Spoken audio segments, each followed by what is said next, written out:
di balik layar itu sebenarnya ada orang-orang yang bekerja keras untuk menciptakan ini, tapi masih aja gitu di komen kayak kurang ini, kurang itu. Bagusan Assassin's Creed, ada yang bilang bagusan Assassin's Creed gitu. Kayak ya gimana ya? Lalu gue dagger gitu anjir.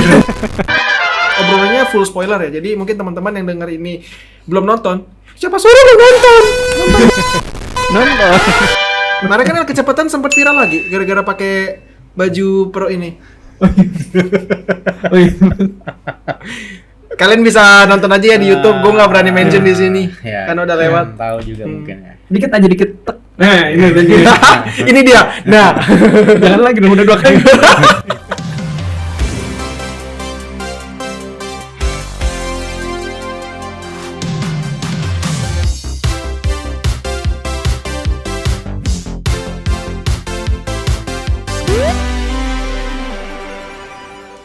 Hi folks, welcome back to Culture Cast issue 6. And it's been a while teman-teman. Thank you for always tuning in. Di sini dengan gua Ray, dan di hadapan sana ada siapa nih? Ya, kita lagi co-working nih, ada gue Rob dan Bapak DHL di sini. saya DHL di sini. Ngilang. Hilang Berarti lagi. nggak boleh. Nah, Berarti segini aja. Kayak film horor hantu-hantu hilang gitu. Jump scare ya, Kak? jam Hilang? ya Ada harus ini. Hilang. Karakterisasinya dapat nih. Beneran hilang itu? Oh enggak. Hilang beneran. Iya. Gue nggak ada kepalanya hilang. Sorry. Gue ada rambutan itu. Pas banget kebetulan di isu 6 ini kita memang tidak begitu banyak nih gitu secara Betul. bahasan, tapi mungkin akan mendalam gitu. Detailnya kayak gimana aja. So, without any further ado, kita mulai aja. Oke, untuk berita yang pertama ini kemarin gue baru banget ya, ada kumpul community meetup gitu, IP meetup. Kemarin ngebahas masalah IP. Di sana yang dimaksud tuh IP-nya tai lalat ya kalau nggak salah. Di mana tuh, Kak? Di Zoom meeting. Nih ngomong-ngomong gue cara biar nggak ngilang gimana ya? Nah ya, itu tentang tai lalat gitu. Nah, apa namanya? Di sana tuh ada, kalau nggak salah gue bareng Rea juga deh, kalau nggak salah ya Rea. Ya, dan pretty much insightful. Not pretty much, but really insightful, karena kita dijelasin oleh CEO dari Tai Lalat, sekaligus founder, dan juga dari CEO Invia ya. Gitu, shout out to Mas Aji. Di sana kita belajar juga gitu, kita ketemu dengan praktisi-praktisi dan juga aspiring IP creator lainnya gitu ya. Kita belajar gimana caranya bikin si IP ini not as a karakter. Kita culture cast, culture give itu kan IP juga ya teman-teman. And how to nurture dan juga growing gitu ya. Nah, ngomongin soal IP atau apa yang udah kita pelajari, nanti kita akan ada satu postingan di Instagram. Ini kita take di tanggal 26 Januari, mungkin akan up di akhir Januari nih gitu. So stay tune, insight apa aja yang kita dapetin. Kalau misalkan teman-teman tertarik brandnya kolaborasi sama IP kayak misalkan Tai Lalat gitu ya, dan IP lain yang di luar sana yang keren, sebagaimana yang udah Tai Lalat lakukan dengan Garuda Indonesia ya, yang kebetulan di beberapa episode atau isu lalu juga dibahas oleh DPR RI gitu ya, disindir. Nah, ini udah kejadian gitu. Nah, anything related to IP collaboration and IP growing, nah nanti stay tune aja di sana. Betul banget. Nah, untuk selanjutnya ini ada kolaborasi dari brand lokal lagi nih. Apa namanya? Bukan kolaborasi sih, lebih tepatnya rebranding dari brand Erspo. Pasti pada tahu dong Erspo. Tahu nggak Pak Erspo. Timnas. Oh, yang timnas itu. Iya, kemarin kan. Lego Sport kan? Emang bener? Emang iya? Nggak tahu. Asbun aja. Nah, kan beberapa waktu lalu kan ini ya sempat ada gonjang-ganjing nih internal Erspo, terus masalah desain bajunya. Nah, akhirnya per tanggal 25 kemarin mereka launching lagi nih, nge-rebranding lagi dari mulai logonya, terus habis itu dari jersey-nya, jersey home away dari timnas. Nah, mungkin teman-teman yang dengar bisa cek langsung ke Instagramnya Erspo ya, karena menurut gue ini keren banget sih. Kalau menurut lu gimana? Lebih bagus ini sih. Gue liatin ini, wow, ini jersey-nya, photoshootnya juga keren sih. Mereka juga di sini ada nampilin pemakaian fontnya juga lebih baru, lebih bagus. Brand guidelines-nya di sana ada desain ininya ya, desain guidelines-nya dia di sini nampilin. Keren sih, sampai jersey packaging-nya di sini ditampilin. Oh wow. Sedetail itu. Hopefully kedepannya bisa lebih baik lagi ya untuk progres desain ini gitu. Cuma untuk yang sekarang alhamdulillahnya udah semakin baik gitu. Betul. Untuk agree. Seperti karena itu teman-teman bisa cek. Nah, kalau menurut lu gimana, Re? Ya, karena gue juga sempat punya, bukan sempat sih, berarti sekarang punya ya. Iya dong. Punya yang S-Pro keluaran di, if I'm not mistaken, di Q4 lah. Kita bilangnya quarter aja Q4. Dan secara built-in quality setelah gue pegang, sebenarnya bagus-bagus aja, walaupun sempat ada polemik ya. Chargersnya katanya kurang, desainnya segala macam. Well, design wise emang biasa aja, to be honest. Fair enough gitu, sebagai pencinta timnas, emang biasa aja gitu. Tapi saat di-improve, I think mereka juga peduli lah dengan reputasi brand mereka gitu ya. Betul. And then secara logo improvement I think quite good lah gitu. Jadi nggak yang plain banget gitu. And let's see the design and also the built-in quality ya. Kayak gitu. Betul. All the best buat tim Expo, keren banget sih. Kalau nggak salah udah bisa dibeli nggak sih via online per tanggal 25? Pre-order ya. Pre-order ya? Ya, PO. Harusnya ya Limited. pre-order. Ini ada limited box juga nih, 1000 pieces. Player issue jersey. Iya. Limited first launch. Per 25 kemarin kayaknya ada ini deh. Ada pre-ordernya gitu. Oke, lanjut kita dari skena gaming. Kita sebenarnya kalau di sisi internasional lagi nggak gitu banyak ini ya.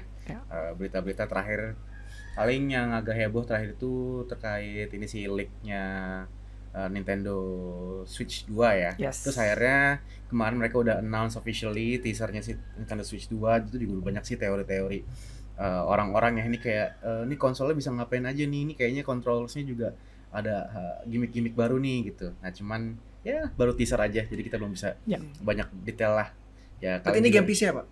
Game PC. Kayaknya sih ini Xbox gitu sih. Oh, oke. Ya, jadi siap. Xbox nanti dihubungkan Nintendo pakai kabel USB gitu. Wah, semakin asbun, semakin jauh ya. Tapi ngomong-ngomong itu juga ya, kayaknya Xbox juga belum ada kabar-kabar lagi ya. PS5 udah keluar, si Nintendo Switch mau keluar, Xbox kayak diem-diem aja. Nah, lebih tepatnya kabar GTA 6 gimana? Kabar GTA Belum 6, ada lagi kabar lagi. Ya, mereka lagi prepare nih, mungkin di kantornya mereka lagi gonjangan juga. Wah, ini mau launching gimana gitu. Ya mungkin itu ya. Tapi kabar terakhir sih Desember. Kabar terakhir ya. Desember katanya, tapi nggak tahu. Geser sedikit nggak apa-apa lah, berarti kita punya waktu buat nabung lebih banyak lagi untuk beli PS5. PS5 Pro sama beli sticknya 2. Berapa tuh total? Semuanya ya, Pak? Nah, tapi itu kan kalau itu mahal ya. Mungkin kita deket-deket dulu deh, kita bantu dulu lah nih lokal-lokal indie developer kita lah di Indo nih.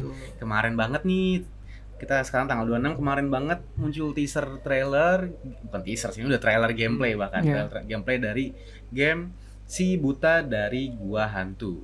Si Buta dari Gua Hantu. Si Buta dari Gua Hantu. Apa si Buta dari Gua? Gua Hantu. Gimana pronounce-nya? Ya itulah. Ya itulah.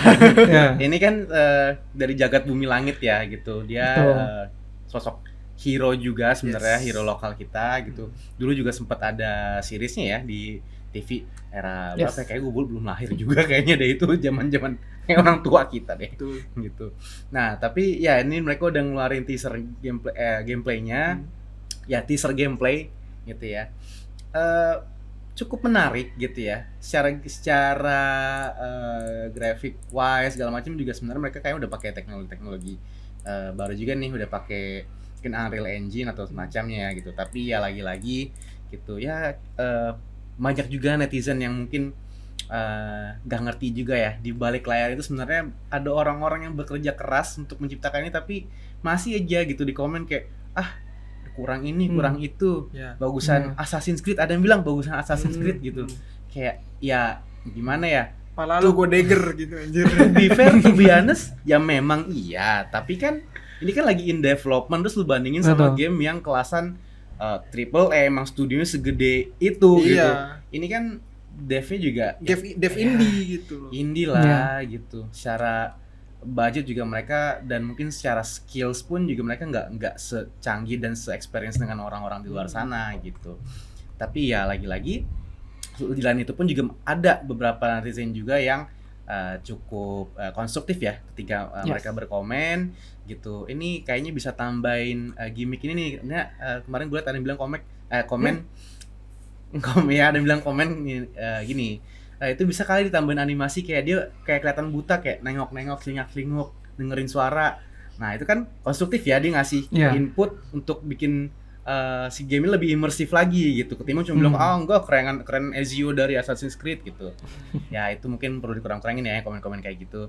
Tapi lagi dengan ini pun juga dapat feedback baik juga nih dari para developernya gitu ya. Kita melihat kayak developer di Indo nih juga udah mulai mendengar nih juga ke para netizen gitu yang mereka bahkan mungkin punya community-nya juga ya gitu. Jadi mereka Yes. mau mendengar si kita sebagai calon playernya maunya apa sih, kita kasih input, mereka coba dengar, mereka coba realisasikan gitu. Bahkan pun juga ini kalau kita lihat ada juga game yang belum lama sempat ngeluarin trailer lagi, yaitu game horror namanya Agni ya di sini dari Sparrow Interactive Studios.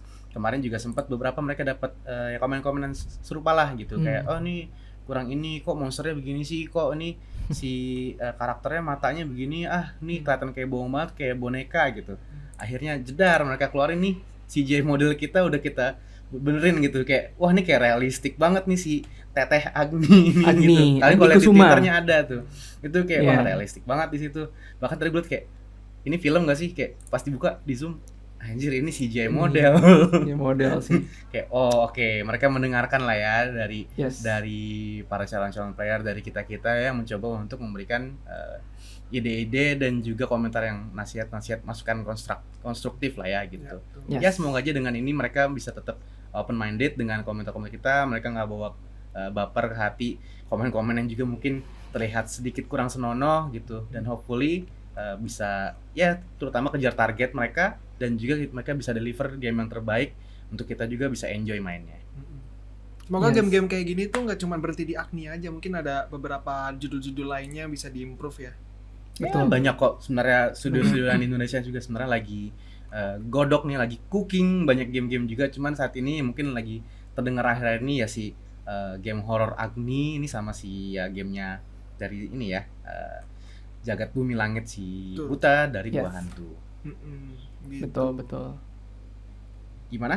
Ada tangkapan Bapak Fadel, Bapak Rea lagi? Kalau dari gue sih, gue penasaran sih karena udah liat trailernya juga gitu, dan ya harapan gue semoga dari trailernya terus storyline-nya juga bisa memberikan pengalaman yang lebih baik ya, maksudnya pengalaman yang menarik gitu. Karena ini kan pertama game Indonesia juga yang ngeliatin grafik, gameplay yang bener-bener kok bisa dibilang tuh ini udah Ya, kompetitif lah gitu. kompetitif banget nih, masuk ke PS5 juga bisa ini sebenarnya. Bisa. Betul, bisa. Ke PS5 gitu. Iya. And don't get me wrong juga ya. Ini kan sebenarnya kita udah beberapa kali discuss terkait perkembangan game kan ya, game indie lokal. Dan kita very willingly become buzzer untuk para game-game ini gitu, karena game-game indie ini benar-benar butuh banyak support gitu. Terutama mungkin tadi ya poin yang terkait feedback dan masukan. Selain memang grafik oke lah gitu kan, tapi yang paling penting kan si story and the engagement gitu ya. Kenapa misalkan kita IP kayak Sonic deh ya yang lagi hype gitu ya. Sonic sampai sekarang bahkan baru aja ngerilis Sonic Kart gitu ya. Karena semuanya tentang story gitu. Dan gak usah perfect dulu sih menurut gue ya. Grafis tuh kayak kedua gitu. Sama kayak film kali ya. Jadi kayak yang pertama tuh pasti story-nya dulu, story and engagement ability gitu ya terhadap si audience dan juga community. That's why kalau sekarang lihat di lokal maupun luar sana juga banyak sekarang ada community manager khusus untuk suatu game gitu. Jadi mereka yang nampung apa aja ini DLC itu mungkin buat yang belum familiar, jadi kayak tambahan extension story gitu ya. DLC lanjutannya, dan itu kan berdasarkan community gitu kan, berdasarkan si community maunya apa sih gitu. Karena kan game itu satu kali produk main selesai gitu kan. Beda nggak kayak game-game MOBA atau misalkan kayak yang lagi rame Marvel Rivals gitu kan. Itu kan bisa terus tuh ya kan. Nah, tapi kalau game-game yang kayak gini I think perlu di-maintain terus biar orang tuh balik lagi gitu. Iya, makanya dulu juga sempet kalau kita inget ya, kalian pernah tahu juga gamenya Pamali itu gitu. Makanya mereka juga supaya orang balik lagi, mereka bikin kayak ada per episode gitu loh yang chapter 1 tuh yang ceritain di rumah yang ketemu kuntilanak, terus yang terus ada yang pocong gitu-gitu. Nah, mungkin ya kayak gitu-gitunya sih bisa bikin kayak DLC or additional contents yang bikin orang mau engage terus gitu. Jadi nggak cuma sekali main beres, tapi ya orang bakal ngomongin tuh game terus sampai nanti ada konten baru diomongin lagi. Bahkan mungkin ada sequel, who knows gitu. Yes. Tapi ngomong-ngomong game horror kayak gini kayak Dreadout juga gimana kabarnya sekarang ya? Ya, Dreadout juga sebenarnya kalau di ranca internasional ya, juga sebenarnya masih diomongin juga sih gitu. Game Dreadout tuh. Itu juga salah satu OG lah gitu, salah satu pioneer dari game-game indie Indonesia. Sampai dibikinin gitu. filmnya ya, kalau nggak salah sama Kimo apa Mas Timo gitu. Ya, Kimo Stumble. Ya, dan itu tuh kebantu sama PewDiePie ya kan? Iya, benar. PewDiePie sempat main juga. Makanya semoga di game Agni ini siapa tahu ya Bapak PewDiePie bisa nyobain game. Udah pensiun beliau by the way. Oh, udah pensiun? Udah pensiun dia. Ya. Udah jadi slow living di Jepang. Slow living. Oh, oke. Semoga kita bisa seperti beliau ya, slow living. Amin. Cuman gue ada teori sih. Mengingat ini ada satu YouTuber, dia tuh sangat-sangat jatuh cinta dengan Indonesia, terkenal dengan dengan termsnya minggir lu miskin. Menurut gue mungkin the next big thing dari Indonesia, the next IP mau itu game mungkin ya, karena paling relevan dengan beliau ini. Itu iShowSpeed sih. Menurut gue the next big thing game yang bakal hype, salah satu mediumnya, channelnya menurut gue melalui iShowSpeed sih, bisa di viralin gitu. Si L kecepatan. Kemarin kan L kecepatan sempat viral lagi gara-gara pakai baju pro ini. Oh iya. Kalian bisa nonton aja ya di YouTube. Gue nggak berani mention di sini karena udah lewat. Tahu juga mungkin ya. Dikit aja tek. Nah, ini tadi. Ini dia. Nah, jangan lagi dong, udah 2 kali. Sekali lagi deh. Nah. Oke. Oke, moving on, kita akan bahas apa lagi di sini? Oh, ke film ya. Ternyata udah sampai film. Oke, untuk skena perfilman, karena kita tuh sebenarnya nggak sabar nih bahas yang satu ini. Jadi mungkin just a quick run through several yang lagi hot mungkin ya di luar kayak Academy Awards biasalah. Menurut gue nothing new ya kalau misalkan si ini nggak ada, si ini harusnya deserve gitu. Menurut gue it's just normal thing. Kita bakalan jadi kayak another media, mungkin bisa dicek aja di postingan Instagram kita kalau mau. Nah, and then ada Sonic gitu ya, Sonic yang mendapatkan sequel, mungkin yang spoiler alert di akhir Sonic yang ketiga kemarin udah ada spoiler lah gitu ya, siapa yang bakal muncul sampai Sonic 12 sih kayaknya. Iya. Sampai Sonicnya punya anak, punya cicit, punya cucut, nah semua. Ya kekhawatiran gue jadi kayak ini Fast and Furious dari awal oke, bagus. Taunya sampai ngelunjak sampai Fast and Furious 12 gitu kan. Iya. Nah, itu Sonic, and then kita ingin menuju Captain America Brave New World. I think mungkin nanti di next 2 issue lagi ke depan mungkin akan dibahas. Februari ya, pas Valentine's Day. Nosferatu juga bakal masuk di Indo Februari. Ya, banyak film-film juga nanti dari filmnya directingnya Bong Joon-ho tuh yang sama Mikey Seventeen. Ya, Mikey Seventeen. Banyak lah tahun ini juga. Very exciting. Yeah. Final Destination juga. Final Destination. Tapi nih ada satu hal yang bikin menarik dan ngebuat excitement kita hari ini sangat-sangat menyala, yaitu kita appreciate banget satu filmnya namanya Satu Kakak Tujuh Keponakan. Shout out to Yandi Lawrence. Masterpiece. Keren Mas. Cinema. Respect. Cinema. Nggak bisa turun. Big cinema. Nggak bisa turun. Big cinema. Nggak bisa turun. Respect Mas Andi. Nggak bisa turun. Ini film magis sih menurut gue. Dari siapa dulu? Boleh review anything? Mungkin gue akan menyusul. Kayak very personal. Nah, dari siapa dulu? Nih masalah kita ada 3 POV nih. 3 POV. Ada 3 Gimana, POV. Bapak dulu deh. Dari siapa? Dari gua? Ya. Oke. Kalau dari gua, sebenarnya gue bingung ya mau bahas dari mana ya, karena ini tuh bener-bener relate banget gitu. Nggak banget juga sih, maksudnya relate juga di kehidupan gua gitu.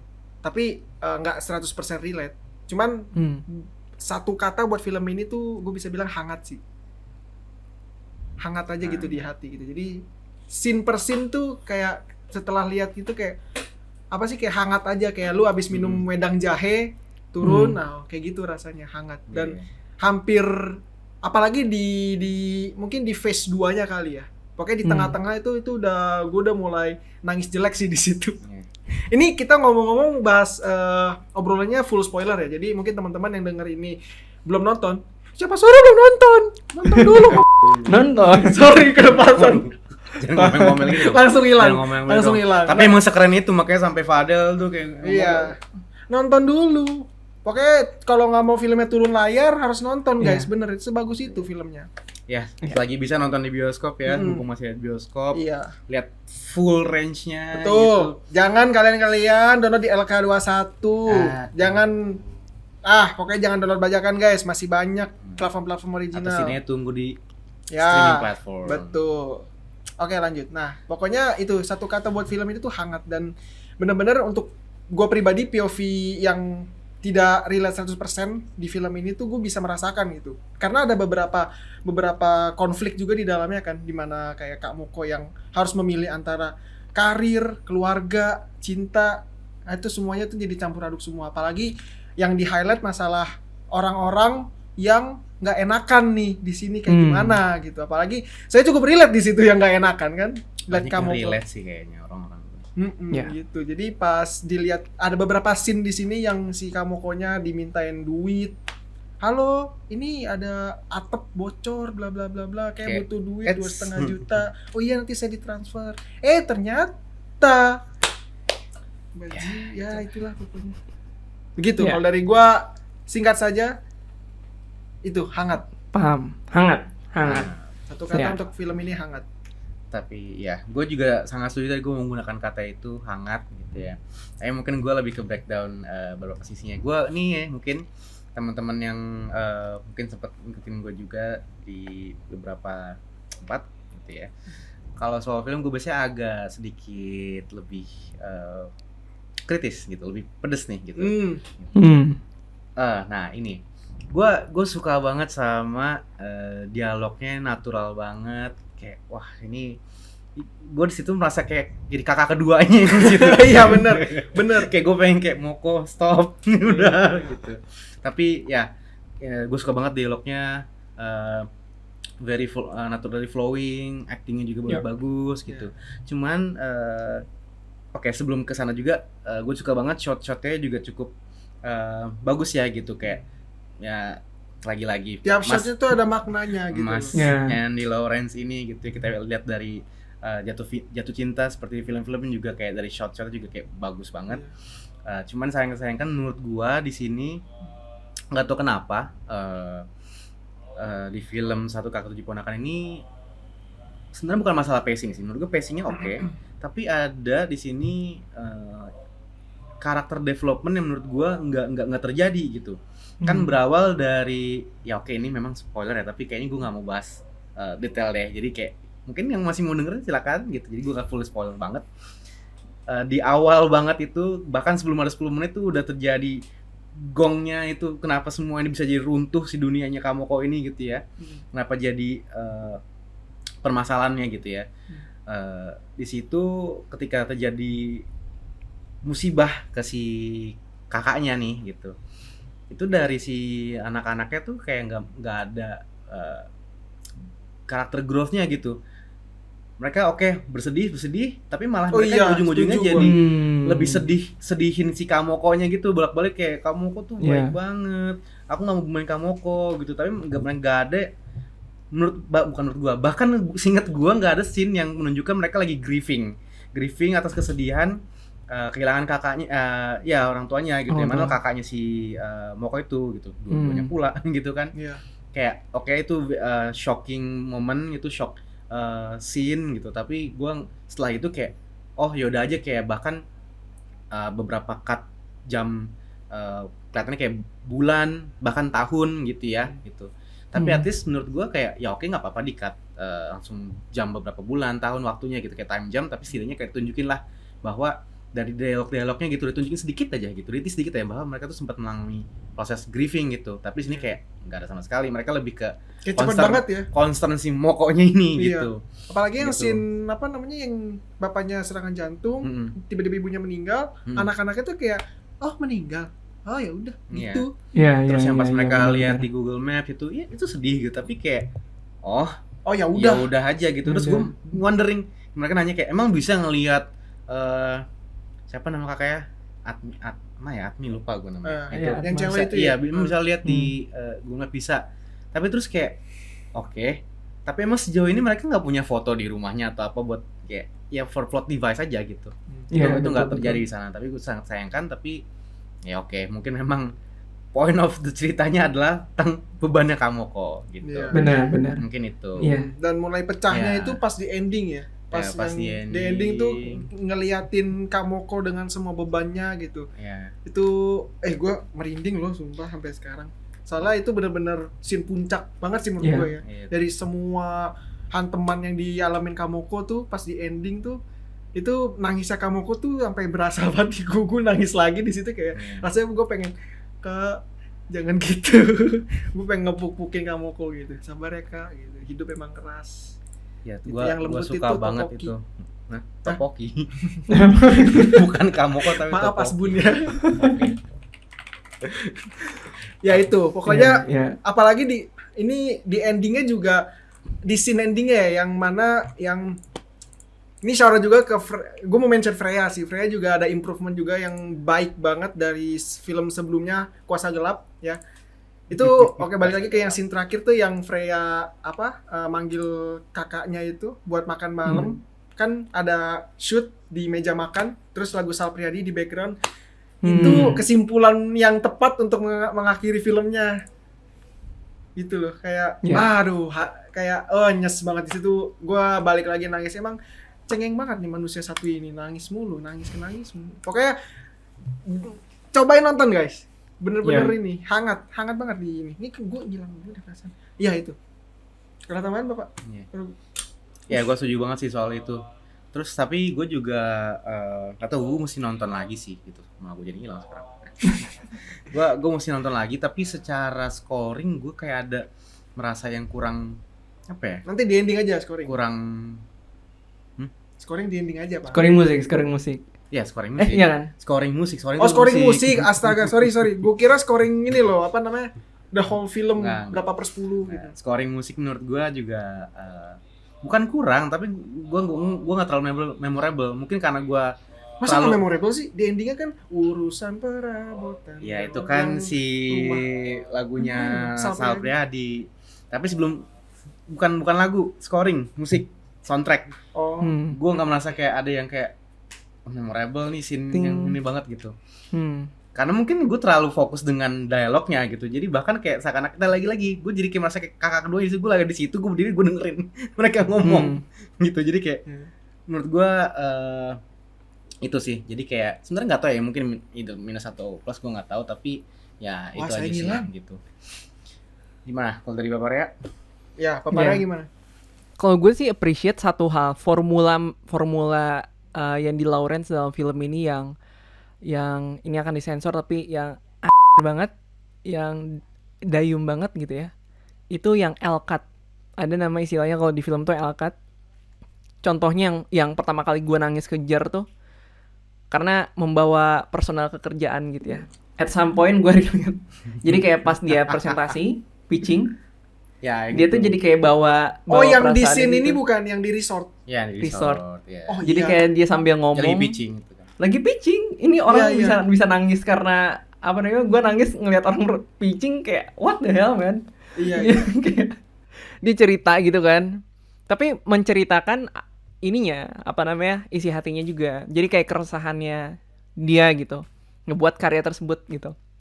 Jadi kayak ada adegan lagi main-main di cottage gitu, walaupun apa namanya deliverynya ngehe banget gitu, pada akhirnya ditolak gitu kan. Ya iya sih kalau realistically emang seperti itu gitu, cuman itu secara dramatically dan cinematically bagus banget sih menurut gua bagian situ. Ya, L-cut bagian dan itu banyak bagus banget. Bagian itu bagus iya banget. kan. Akhirnya enggak pak, dia itu kekeh gitu loh. Jadi sambil menjelaskan tapi sambil bercerita juga, cuman di twist gitu. Harusnya kan by default kita mikir wah keren nih akan jadi cerita yang oke gitu, padahal enggak. Realistisnya gitu kan, kita ngikutin kemauan klien gitu. This is not a story gitu. Nah lalu yang kedua enggak kedua sini masih terkait L-cut, dan itu tuh direplicate ke beberapa adegan kayak di akhir gitu yang cerita kenapa apa namanya yang si ceweknya anaknya guru les pianonya nanya, kakak pernah gak sih melakukan sesuatu berdasarkan seseorang gitu ya, ya nge-keep anak-anak itu gitu ya, jadi kayak Bruce Wayne ya, kalau gua ngejokesnya jadi kayak Bruce Wayne ngoleksi anak-anak gitu biar ingat orang tuanya, biar ingat kakaknya gitu. Itu juga pakai Elkat. Banyak sih adegan-adegan Elkat, simbolisme yang di mana di dalam mobil nyuci. Aduh bagus banget itu. Bagus, that's why I say shotnya banyak yang bagus. Iya.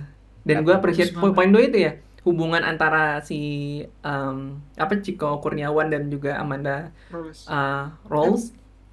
Itu tuh bukan romance menye-menye.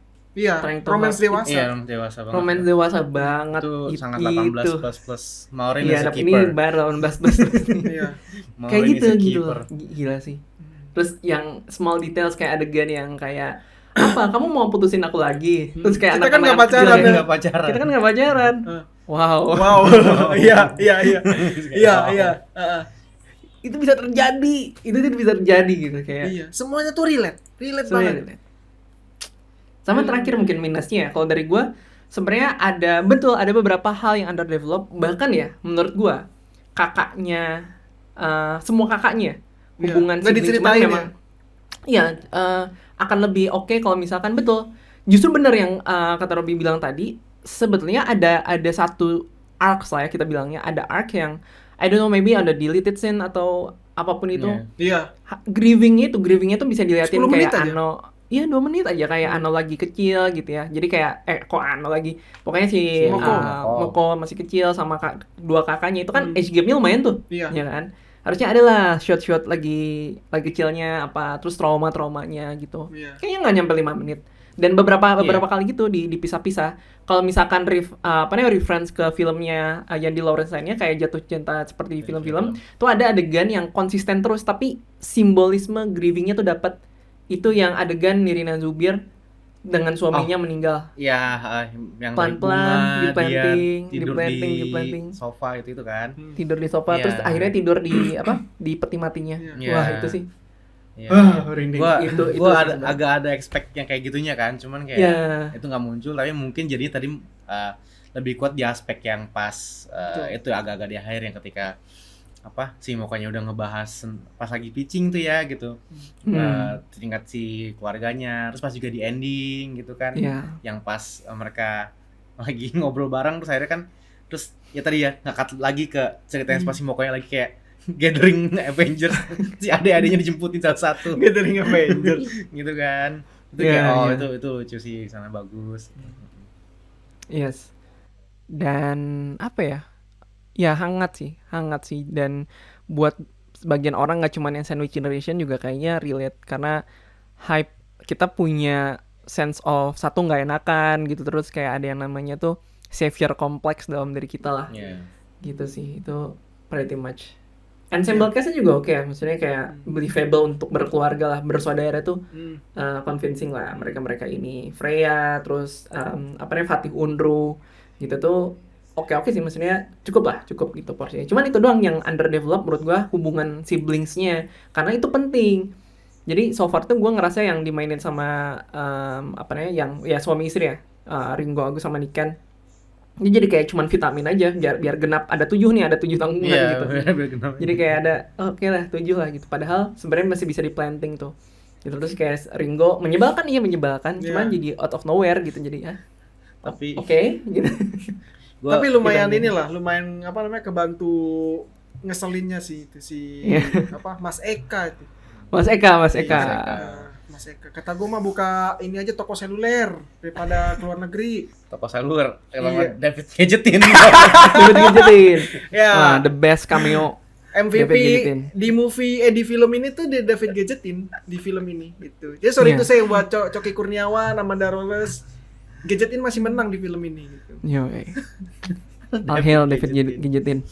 Delivery-nya bagus lagi. Bridging ke ngomongin BPJS-nya pas juga lagi. Pas. Menarik. Iya. Oke, ada lagi, Re? Apa skor? Langsung masuk ke skor? Skor. Papa Rea berapa? Kalau dari gua 8,5. 8,5 tuh udah paling oke, atau 8,75 lah. Gitu dengan alasan-alasan tadi ya. story cara bercerita dan mengambil angle story-nya tuh menurut gua udah cukup, walaupun ada beberapa room of improvement yang minor ya. Tapi secara film ini bisa jadi salah satu piala citra juga sih. Bisa jadi salah satu best story misalkan. Oke. Atau directing. Kalau dari gua sama sih 8,5/10 gitu. Karena kalau tadi gua mau naruh 8 ya, tapi terlalu bagus untuk actingnya Coki Kurniawan itu. Ciko. Oh iya, Ciko. Sorry. Ciko ya. Mohon maaf. Ciko Kurniawan. Mohon maaf tuh, sampai hilang tuh. Di stun sama Zoom.